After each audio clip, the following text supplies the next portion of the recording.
நான் போய் ஆபீசரை பார்த்து வந்துடுறேன். இப்படி உட்காருங்க. இதெல்லாம் நெசமா? ஏய், எனக்கு தலையெல்லாம் சுத்துற மாதிரி இருக்கு. ஐயோ, நான் வேணா புடிச்சுக்குவா? இல்ல இல்ல இல்ல வேண்டாம். கடவுளே. ஏங்க என்னங்க? ஐயோ, உட்காருங்க, வாங்க உட்காருங்க, முதல்ல உட்காருங்க.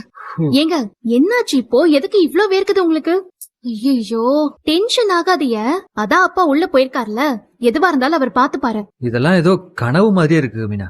திடீர்னு எனக்கு ஏதோ ஒரு வாய்ப்பு வர மாதிரியே இருக்கும். ஆனா கடைசி நேரத்துல அது கையை விட்டு போயிடும், என்னை விட்டு போயிடும். கை கெட்டினது வாய்க்கு என்னைக்குமே எட்டினதே இல்ல. அதான் இந்த தடவை எந்த வாய்ப்பும் உங்களை விட்டு போகாது. பதட்டப்படாம அமைதியா நம்பிக்கையோட இருங்க. அப்பா பாத்துப்பாரு. என்னாச்சு மாமா? வேலை கிடைச்சிருச்சா? ஆபீசர்ட்ட பேசிட்டேன். வேலை கிடைக்கலையா? ஏங்க அவ்வளவுதானா மாமா? 10 லட்சம் ரூபாய் திரும்ப கிடைக்காது? ஏங்க அதுவும் போச்சா? ஐயோ மாப்ள, எங்க அப்பா அடிக்கடி சொல்லுவாரு, அகலக்கால் வைக்காதன்னு சொல்லிக்கிட்டே தான் இருப்பாரு.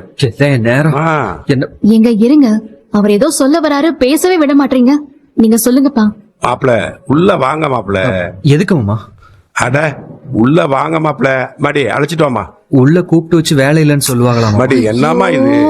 அப்படியே சொன்னாலும் நம்ம வேற ஏதாவது பாத்துக்கலாம். நீங்க வாங்க வாங்க மாப்ள.